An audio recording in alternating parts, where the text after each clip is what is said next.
কিন্তু এর মধ্যে বিজেপির কিছু নেতা, বাংলার অথবা সর্বভারতীয় বিজেপি, তারা বিহারের সঙ্গে বাংলাকে রিলেট করে এরপর বাংলা এই ধরনের একটা ন্যারেটিভ তৈরি করতে চাইছেন।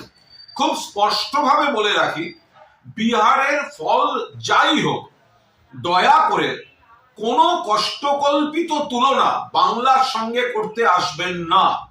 বিহারের ফলাফলের বিন্দুমাত্র প্রভাব বাংলায় পড়বে না। আপনারা এসআইআর বা এই ধরনের যা ইচ্ছা চক্রান্ত করতে পারেন, তার মোকাবিলা মমতা ব্যানার্জির নেতৃত্বে অভিষেক ব্যানার্জির সেনাপতিত্ব হবে। কিন্তু বাংলার রাজনীতির ফ্যাক্টরগুলি সম্পূর্ণ আলাদা। এখানে উন্নয়ন, এখানে বাংলার সম্মান, বাংলা ভাষার সম্মান, পরিযায়ীর প্রতি চূড়ান্ত অপমান বিজেপির, তাদের অধিকার রক্ষা, বাংলার মানুষের বৈধ ভোটারদের অধিকার রক্ষা, কেন্দ্রের টাকার জন্য বঞ্চনা, প্রতিশোধের রাজনীতি।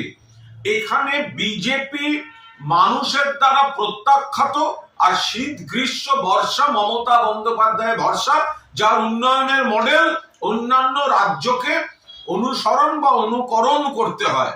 ফলে বিহারের রেজাল্ট যাই হোক, তার প্রভাব বাংলায় পড়বে না এবং সম্পূর্ণ ফ্যাক্টরগুলি আলাদা।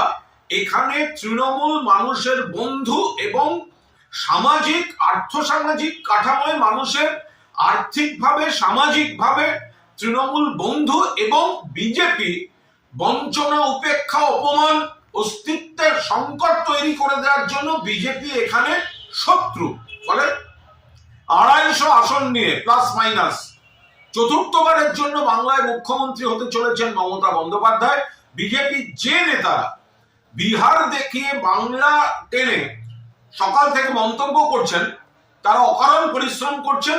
বিহারের সঙ্গে বাংলার ফ্যাক্টরগুলির মিল নেই এবং বিহারের নির্বাচনের কোনো প্রভাব বাংলায় পড়বে না। বাংলায় তৃণমূলের পাশে মানুষ ছিলেন, আছেন, থাকবেন এবং বিজেপি এখানে প্রত্যাখ্যাতই থাকবে।